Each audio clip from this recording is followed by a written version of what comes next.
اس طرح آپ خدمت کا جذبہ آگے منتقل کر کے ہیں تاکہ یہ گلشن اسی طرح مہکتے رہیں اور کائنات میں قرآن مجید کی حفاظت کی ذمہ داری جو اللہ نے لی ہے اس میں ہمارا حصہ پڑتا رہے۔ درس کے لیے تشریف فرما ہے فضیلت الشیخ پروفیسر ڈاکٹر خالد ظفر اللہ صاحب حافظ اللہ تعالی۔ میں گزارش کروں گا کہ وہ ہمیں نصیحت فرمائیں، درس ارشاد فرمائیں۔ ان کا بہت شکریہ کہ وہ تشریف لائے۔ بارک اللہ فی، اللہ یحفظ کل سوء، عطا اللہ عمرہ حسن عملا، وفقنا اللہ لما يحب ويرضى۔ السلام ورحمۃ اللہ۔ إن الحمد لله نحمده ونستعينه ونستغفره ونعوذ بالله من شرور أنفسنا ومن سيئات أعمالنا، من يهده الله فلا مضل له ومن يضلل فلا هادي له، وأشهد أن لا إله إلا الله وحده لا شريك له، وأشهد أن محمدًا عبده ورسوله، أما بعد فإن خير الحديث كتاب الله، وخير الهدي هدي محمد صلى الله عليه وسلم، وشر الأمور محدثاتها، وكل محدثة بدعة، وكل بدعة ضلالة، وكل ضلالة في النار۔ أعوذ بالله السميع العليم من الشيطان الرجيم، بسم الله الرحمن الرحيم، ألف لام ميم، ذلك الكتاب لا ريب فيه هدى للمتقين۔ احباب گرامی، جس طرح قاری صاحب اس مجلس کی جو بنیاد ہے اس کے بارے میں بتا رہے تھے کہ یہ مجلس حفاظ کرام کے حوالے سے اور ترجمہ قرآن کے حوالے سے منعقد کی گئی ہے۔ احباب گرامی، اگر ہم سوچیں، غور کریں تو یہ جو حفاظ کرام ہیں ان کی قسمت پہ یہ بھی، ان کے والدین بھی، ان کے اساتذہ بھی، باقی احباب جملہ جو ہیں وہ غور کر کے حیران رہ جائیں گے کہ یہ کیا لوگ ہیں۔ رسول اللہ صلی اللہ علیہ وسلم نے فرمایا کہ میں الف لام میم کو ایک حرف نہیں کہتا، الف حرف، لام حرف، میم حرف۔ الف الگ حرف ہے، لام الگ ہے، میم، اور الف کی 10 نیکیاں، لام کی 10 نیکیاں، میم کی 10 نیکیاں۔ تو الف لام میم سے شروع کر کے والناس تک ذرا ان کی نیکیوں کا اندازہ کریں۔ میرے خیال میں آپ کے بڑے بڑے کمپیوٹر فیل ہو جائیں گے جس قدر یہ نیکیاں کما کر بیٹھے ہیں۔ ہماری بدقسمتی یہ ہے کہ ہم وہ لوگ ہیں کہ جن کے ہاتھوں میں ڈالر ہو نا تو وہ سمجھتے شاید یہ ردی ہے، قدر نہیں جس کو، تو اس کو نہیں پتہ کہ میرے ہاتھ میں کتنی قیمتی چیز ہے۔ یہی معاملہ ہمارے مسلمانوں کا ہے مجموعی طور پہ کہ ہم لوگ اول نیکی کمانے کے حوالے سے نا وہ احساس اپنے دل میں نہیں رکھتے جو احساس نیکی کی قدر و قیمت جاننے کے بعد پیدا ہوتا ہے۔ اور وہ احساس کیا ہونا چاہیے کہ یہ وہ ایک نیکی جو ہے نا، صرف ایک نیکی، دنیا جہان کی میں دولتیں دے کر اس کا سودا کرنے نکلوں تو مجھے کوئی ایک نیکی نہیں دے گا۔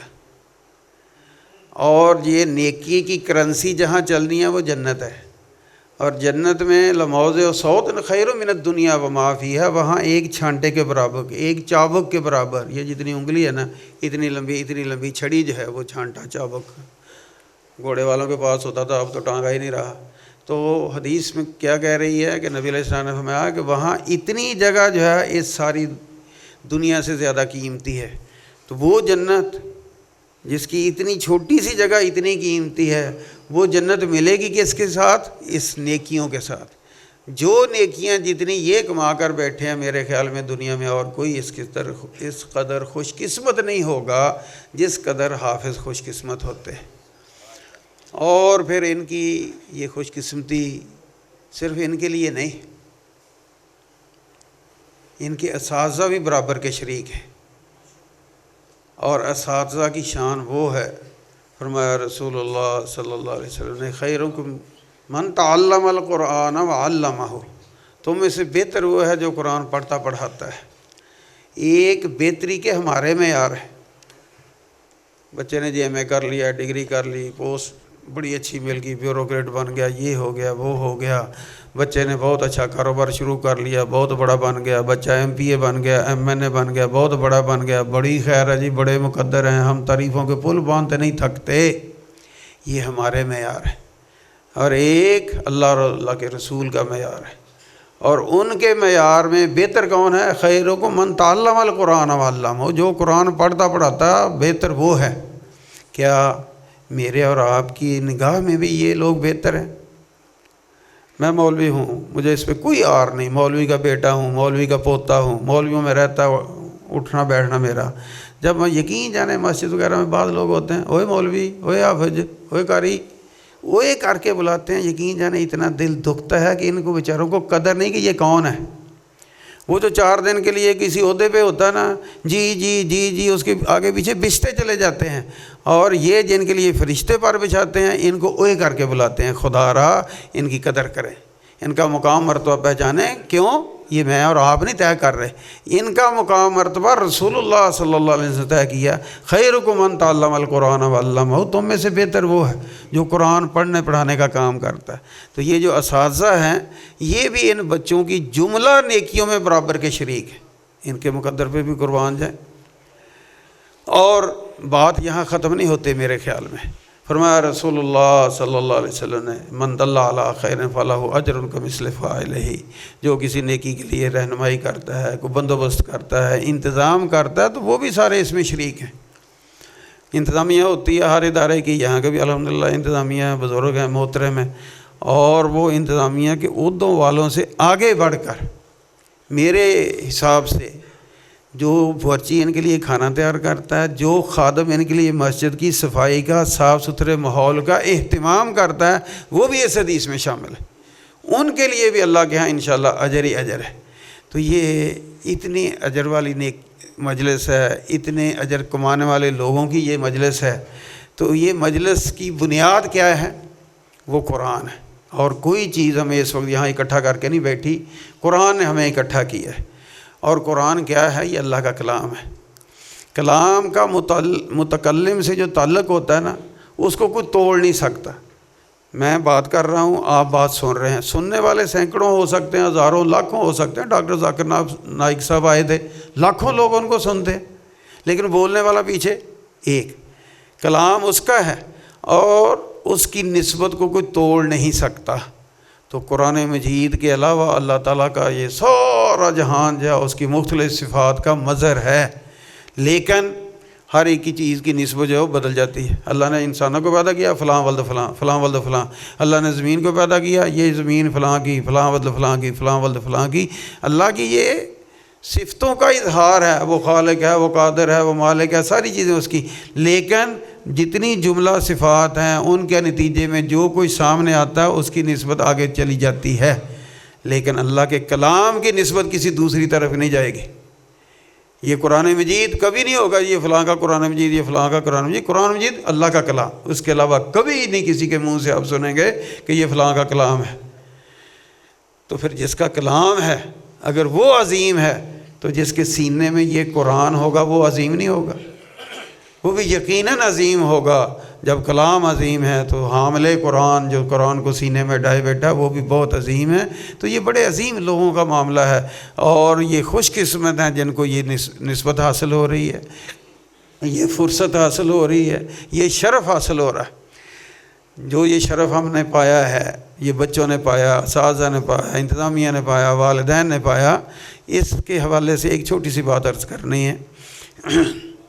قرآن مجید کا آغاز کس سے ہو رہا ہے؟ قرآن مجید کا آغاز ہو رہا ہے الف لام میم ذالک الکتاب لا ریب فیہ، کہ بھائی جو اس کتاب سے تعلق جوڑنے چلا ہے تو اس کے لیے ایک رہنما سبق ہے، ایک بنیادی سبق ہے، اور وہ کیا ہے؟ لا ریب فیہ، اس میں کوئی شک نہیں۔ جو احباب گرامر جانتے ہیں، عربی تھوڑی بہت، وہ جانتے ہیں کہ یہ لا ریبہ میں لا نفی جنس کا ہے، کہ شک کی جنس میں سے کوئی شک آپ کے دل دماغ میں نہیں رہنا چاہیے. اگر آپ اس قرآن کے ساتھ چلنے والے ہیں تو وہ سارے شک نکال دیں. شک مثلا کیا ہو سکتا ہے؟ پتہ نہیں اللہ ہے کہ نہیں ہے. یہ شک نکال دیں. ایک اینٹ کیا ہے، ایک روڑا بھی خود نہیں بنتا جب تک پیچھے کوئی بنانے والا نہ ہو. عمل تب بھی ہوتا ہے جب پیچھے عامل ہوتا ہے. تو یہ جہان اتنا بڑا، تو اس کے بنانے والا کوئی نہیں، یقیناً ہے. اور اللہ کی ذات جو ہے اس کے بارے میں اپنے سارے شک دور کر کے چلیں. پھر اللہ تو ہے لیکن اللہ کلام بھی کرتا ہے. کلم اللہ موسیٰ تکلیما، اللہ کلام کرتا ہے. اور یہ قرآن مجید اللہ کا کلام ہے. اللہ تعالیٰ نے اس کلام کو نازل بھی کیا کہ نہیں کیا؟ جو کیا تو وہ جو جس کے ہاتھوں کیا، جس کے ذریعہ کیا، وہ صحیح لایا یا راستے میں لوگوں نے زبردستیوں سے کوئی کام کھینچ لی؟ نہ. پہلی صفت فرشتوں کی، لانے والے جو فرشتے ہیں حضرت جبرائیل، لا یعصون اللہ ما امرهم یفعلون ما یؤمرون، جو اللہ انہیں حکم دیتا وہی کرتے، اس میں رتی برابر رد و بدل اس میں نہیں کرتے. تو یعنی اللہ کا کلام ہے.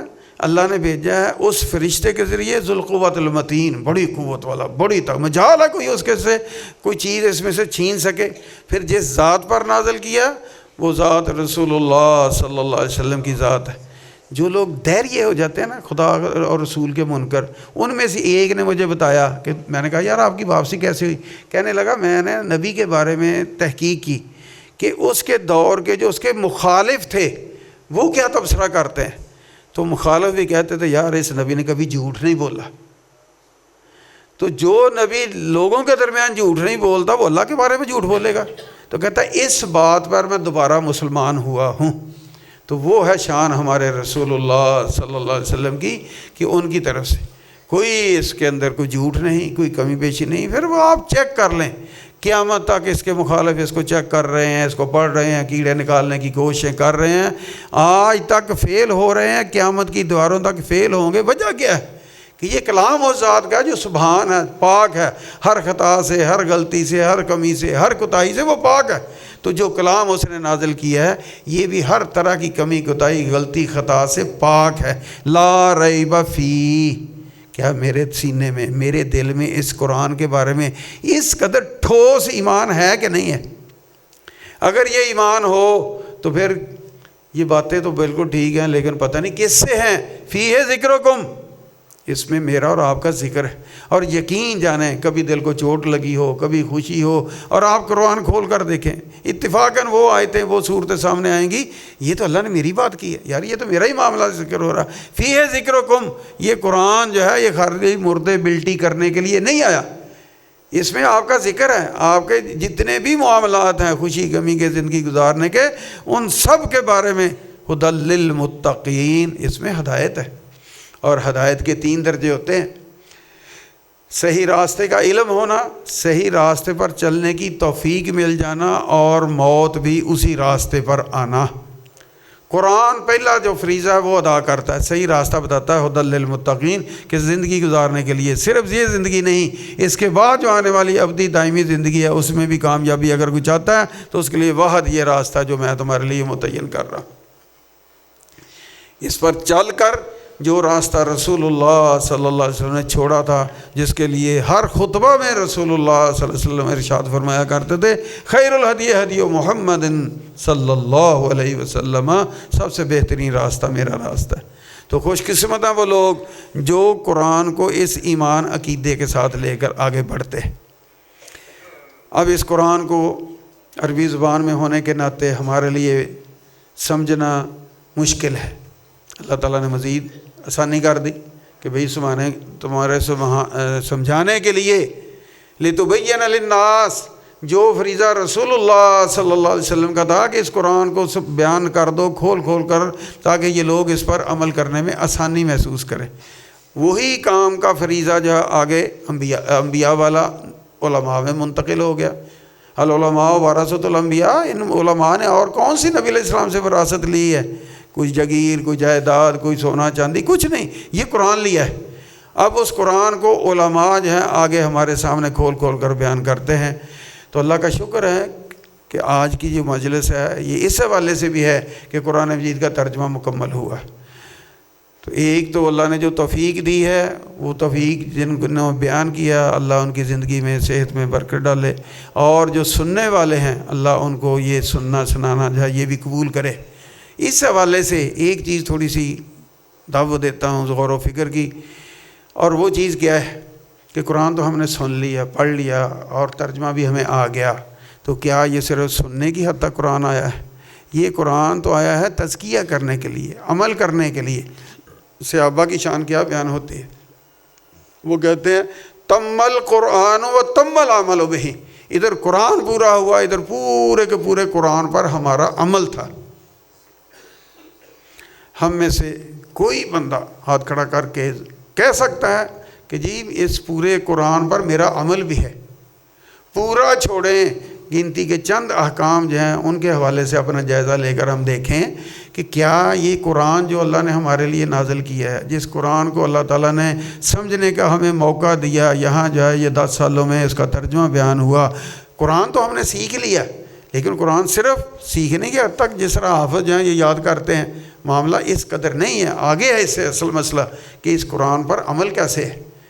اب قرآن کہتا ہے پہلا حکم یا ایھا الناس اعبدوا ربکم، اپنے رب کی بندگی کرو، میں اپنے رب کی بندگی کرتا ہوں، واتخذ الہہ ہواہ، یا اپنے نفس کی بندگی کرتا ہوں، صبح سے شام تک جو کچھ میں کرتا ہوں اپنے رب کے کہنے پہ کرتا ہوں، رسول اللہ صلی اللہ علیہ وسلم کے طریقے پر کرتا ہوں، یا جو میرا جی چاہتا ہے جو میرا نفس چاہتا ہے میں وہ کرتا ہوں۔ جائزہ لے کر دیکھیں کہ یہ قرآن نے تو مجھے یہ سبق دیا تھا۔ آگے کہا کلوا من الطیبات، پاکیزہ کھاؤ، میں پاکیزہ کھاتا ہوں، جائز کھاتا ہوں، حلال کھاتا ہوں، یا جو گلا سڑا، جو گندا، جو حرام، جو ناجائز سب کچھ کھا بھی جاتا ہوں۔ یعنی قرآن کے ایک ایک حکم کو لے کر چلیں۔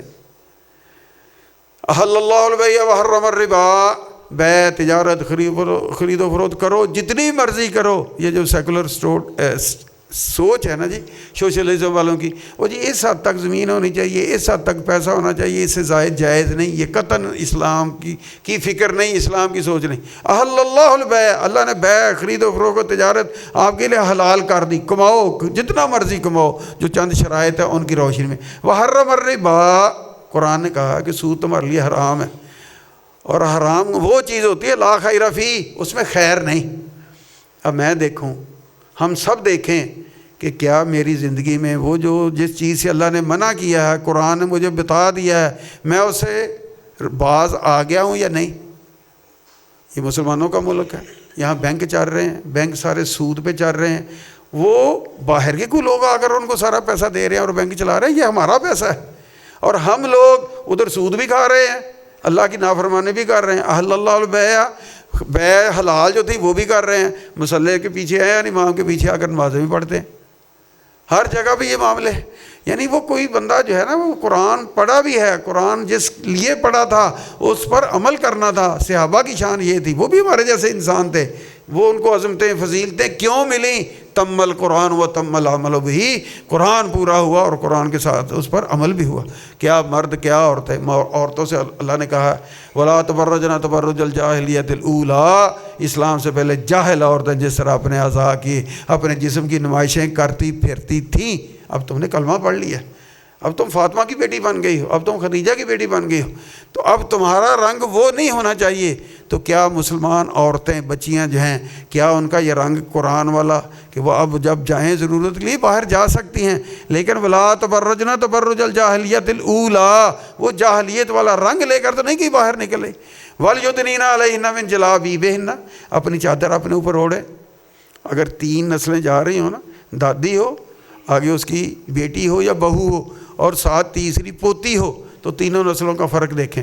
دادی جو ہے اس کے اوپر دیسی چادر ہوگی، پردہ ہوگا اس کے سر پہ، اور جو اس کی بہو ہے یا بیٹی اس کے ساتھ ہو سکتا ہے کہ اس کے سر پہ پتلا سا بریک سا دوپٹہ ہو، جو پیچھے بچی ہوگی اس کے گلے میں کچھ بھی نہیں ہوگا۔ کہاں گیا یہ قرآن کا حکم؟ وَلْيُدْنِينَ عَلَيْهِنَّ مِنْ جَلَابِيبِهِنَّ، قرآن پڑھا تھا کس لیے پڑھا تھا؟ کیا مرد کیا عورتیں، اس لیے پڑھا تھا کہ اس پر ہم نے عمل کرنا ہے۔ تو اللہ حاضل قیاس، میری یہ گزارش ہے سارے احباب سے کہ اس قرآن کے ساتھ اپنا زندہ تعلق جوڑے۔ زندہ تعلق کیا ہے؟ جو رسول اللہ صلی اللہ علیہ وسلم نے چھوڑا تھا، ایک قرآن آسمان سے نازل ہوتا تھا، دوسرا مدینے کی گلیوں میں چلتا پھرتا لوگ قرآن دیکھتے تھے، اور یہ قرآن اگر بندے پہ رنگ چڑھ جائے اس کا تو پھر اس کا پتہ فرق کیا ہوتا ہے۔ حضرت عمر جیسی جلالی طبیعت سارے بچے بھی جانتے ہیں کہ کتنی جلالی طبیعت تھی، لیکن دوسری طرف کیا تھا، کہانا وقافا عند کتاب اللہ، اللہ کی کتاب کی بات آ گئی، وہاں ہی عمر جو ہے وہ سرنڈر ہو گیا۔ اب عمر نہیں رہا، اب قرآن ماننے والا۔ انہوں نے کہا میں یہ حق مہر وغیرہ پہ پابندی لگاتا ہوں، تو ایک عورت نے کہا عمر تو کون ہوتا ہے؟ میں نے آتا ہی تمہیں دانا قنطارن، اللہ کہتا اپنی بیوی کو خزانہ بھی دے دو، تو عمر کون ہوتا ہے؟ تو ایک آیت ایک عورت سے سن کر حضرت عمر نے نہ اس کو دبکا مارا ہے، نہ اس کے خلاف کوئی ایکشن لیا ہے کہ تیری جرت نہیں، الٹا رنگ کیا تھا، قرآن کا رنگ چڑھا ہوا تھا۔ کانا وقافا عند کتاب اللہ، اللہ کی کتاب سامنے آ گئی، اسی کے مطابق اپنے آپ کو جھکا دیا۔ تو سوچنا ہم نے بھی ہے کہ میرے سامنے اللہ کی کتاب کی بات آتی ہے، مولوی صاحب جمعے میں درس میں بیان کرتے ہیں آیت کا یہ ترجمہ ہے، یہ مسئلہ ہے، یہ حکم ہے، کیونکہ میں اس کو ماننے کے لیے اسی طرح تیار ہوں جس طرح حضرت عمر رضی اللہ تعالیٰ عنہ ہوتے تھے۔ کیا میرا رنگ وہی ہے؟ پوری میں کوشش کرتا ہوں میرا گھر بار، میرے در و دیوار، میرے کاروبار، وہاں قرآن وہاں غالب دکھائی دے۔ وہ تو دعویٰ کرتے تھے تمل قرآن و تمل عمل بہی، اور ہم گنتی کے 2-4 مسائل جو ہمارے متعلقہ ہیں کم از کم ان کے لیے تو عمل کرنے والے، کوشش کرنے والے بنے۔ بڑے مسائل ہیں جو ہمارے بس میں نہیں۔ زنا کی حد آپ نہیں جاری کر سکتے، چور کے ہاتھ آپ نہیں کاٹ سکتے، یہ حکومتوں کے معاملے ہیں، لیکن جو عمل ہم اپنی زندگی میں کر سکتے ہیں اور ہمارے لیے کوئی رکاوٹ نہیں، کیا اس کا نمونہ میرا وجود، میرا گھر بار، میرے در و دیوار، میرے کاروبار، یہ بول بول کر بتا رہے ہیں یہ قرآن پر چلنے والا ہے؟ اگر یہ چیز ہے تو اللہ کا شکر ادا کریں، اگر نہیں ہے تو پھر یہ سوچ لیں اما شاکرا و اما کفورا، میں کس کیٹیگری میں جا رہا ہوں؟ شکر گزاروں کی، فرما برداروں کی، کامیاب ہونے والی کیٹیگری، گروپ جو ہے اس میں جا رہا ہوں، اور انشاءاللہ میرا ٹھکانہ کل وہی ہوگا جو میرے باپ آدم علیہ السلام کا تھا۔ اور اگر میں نے اس گروہ میں اپنے آپ کو شامل کرنے کا سوچا ہی نہیں، کوشش ہی نہیں کی، جو من چاہا، جو لوگوں نے کیا، جو سارے کرتے تھے بس میں بھی وہی کرتا رہا، تو پھر معاملہ جو ہے بہت خطرناک ہے۔ اللہ سے دعا ہے کہ اللہ تعالی ہمیں اس قرآن کے پہلے حرف سے لے کر آخری حرف تک دل و جان سے درست ایمان لانے کی، ٹھوس ایمان لانے کی توفیق عطا فرمائے۔ اللہ تعالی ہمیں اس کے پڑھنے کی توفیق عطا فرمائے۔ پڑھنے کے ساتھ جو اللہ نے وعدے کیے ہیں 10 نیکیوں کے، ہر حرف کے بدلے میں وہ 10 نیکیاں ہمارا مقدر بنے، ہمارا آخرت کا بیلنس جو ہے، اکاؤنٹ جو ہے، وہ ان نیکیوں کے ساتھ جتنا بڑھ سکے وہ تھوڑا ہے، کل بندہ پچھتائے گا ہر ایک۔ پھر اس سے آگے یہ قرآن جو ہے وہ اس پڑھنے کے ساتھ سمجھنے والی کتاب ہے، سمجھنے کی کوشش کرنی ہے۔ اللہ موقع دیتا ہے آپ کو، بہت آسانی ہوگی ہے، مدارس مساجد میں درس وغیرہ کے سلسلے ہیں، جمعے کے سلسلے ہیں، ترجمے والے قرآن مجید ہیں۔ اب جو بندہ قرآن سیکھنا چاہے اس کے لیے آن لائن سہولتیں اتنی زیادہ ہو گئی ہیں الحمدللہ۔ آپ کو بندہ کل اللہ کے ہاں جا کر یہ عذر نہیں پیش کر سکتا یا اللہ میں قرآن کیسے سمجھتا، کیسے پڑھتا، نہیں، جس جگہ پر جس طرح سے بھی آپ سمجھنا چاہتے ہیں یہ سہولت ہے، اللہ ہمیں ان سہولتوں سے فائدہ اٹھانے والا بنائے۔ جب قرآن سمجھ لیا پھر اس پر عمل پیرا ہونے کی بھی اللہ میں توفیق عطا فرمائے، جس طرح کہ صحابہ کی شان تھی۔ پھر جس طرح اس قرآن کو لے کر وہ مکے میں یا مدینے میں نہیں بیٹھے رہے، دنیا کے چپے چپے پہ کونے کونے کے پھیل گئے، اس قرآن کا علم انہوں نے بلند کیا۔ یا اللہ ہمیں بھی توفیق عطا فرما کہ ہم اس قرآن کا جو پیغام ہے وہ پوری دنیا میں پہنچانے والے بنے۔ اللہ سے دعا ہے کہ اللہ تعالیٰ جنہوں نے جس حوالے سے جو بھی کوشش کی ہے اللہ سب کی کوششیں قبول فرمائے۔ بچوں نے محنت کی ہے، اس عمر کے بچے 100 پنگے لیتے ہیں معذرت کے ساتھ، 100 شیطانی سلسلے، منٹ منٹ میں گھڑی گھڑی ان کے آگے پیچھے دائیں بائیں، یہ سارے ماحول سے کٹ کٹا کر اللہ کے گھر میں قید ہو کر انہوں نے قرآن کو حفظ کیا ہے۔ بڑی انہوں نے قربانی دی ہے۔ ان کے اساتذہ، میں ساری زندگی ٹیچر رہا، کالج سے ریٹائر ہوں۔ اب ہمارا معاملہ اور یہ جو قرآن کے ٹیچر ہیں نا، زمین آسمان کا فرق ہے۔ بچہ جیسے مرضی پڑھتا پھر باڑ میں جائے، کوئی ہماری صحت پہ اثر نہیں ہوتا۔ یہ قاری حضرات جو ہیں یہ ایک ایک زیر زبر کے ذمہ دار ہوتے ہیں کہ بچہ جو ہے کسی جگہ پہ لفظ کی بات نہیں، حرف کی بات نہیں، حرف کے نیچے اوپر جو زیر زبر ہے نا، ان کی یہ بھی ڈیوٹی ہے کہ ہر بچے کو صحیح زیر زبر کے ساتھ. تو جو لوگ اتنی محنت کرنے والے ہیں یا اللہ ان کی محنتوں کو بھی قبول فرما. جو یہ سارے بندوبست کرنے والے ہیں اللہ ان کی زندگیوں میں برکت ڈالے، اللہ ان کے کاروبار میں برکت ڈالے، اللہ ان کے ذوق شوق میں برکت ڈالے. جو تعاون کر رہے ہیں وہ اپنے لیے باعث خیر سمجھیں. اور ہر بندہ جو ہے وہ جب نیکی آئے اپنے حصے میں، اپنے مقدر میں، تو اس کے بعد اپنا جائزہ لے، میرے دل میں کوئی سکون، کوئی خوشی، کوئی اطمینان. کاروبار آپ نے کیا، فائدہ ہو گیا لاکھوں کا، کروڑ، الحمدللہ اللہ کا شکر ہے، بڑی خوشی چہرے سے پھوٹ رہی ہے، بات بات میں وہ اس خوشی کا اظہار کر رہا ہے. تو جب نیکیاں کما کر آپ بیٹھتے ہیں، پیچھے ہوتے ہیں، نکلتے ہیں مسجد سے، آگے پیچھے کہیں جاتے ہیں، تو کبھی اپنا جائزہ لیا کہ یار میں نے آج اتنی نیکیاں کما لی ہیں؟ کوئی دلی مسرت، کوئی دلی سکون وہ کبھی دل میں محسوس ہوا؟ اور اس کے مقابلے میں جو محروم رہا، کبھی اس کے دل میں حسرت پیدا ہوئی ہو، یار میں تو بس کنگال ہی رہا، میں تو مفلس ہی رہا. جس طرح دنیا کے معاملے ہیں اور یہ دنیا کی کرنسیاں ہیں، جتنی مرضی کما لے کوئی بندہ، جتنی مرضی کما لے، آج تک بتائیں مجھے کسی کے کفن میں جیب تھی؟ کسی کے کفن میں جیب نہیں ہوتی. یہ جو کچھ بھی آپ نے کمانا ادھر ہی رہ جانا، ساتھ آپ کے یہ نیکیاں جانی ہیں. اللہ سے دعا ہے کہ اللہ یہ نیکیاں کرنے والے ہمیں بنائے، اور جو کرنے کے اہتمام کرنے والے ہیں اللہ ان کی نیکیوں کو قبول فرمائے. وآخر دعوانا الحمدللہ رب العالمین. بڑی خوبصورت نصیحت فرما رہے تھے پروفیسر ڈاکٹر خالد ظفر اللہ صاحب. اللہ تعالی ہم سب کو عمل کی توفیق نصیب فرمائے اور قرآن مجید کے ساتھ ہمارا زندہ تعلق ہو کہ چلتے پھرتے ہم پہ قرآن مجید کا رنگ نظر آئے، اللہ کے احکام، اس کے احکام کی پیروی وہ نظر آئے.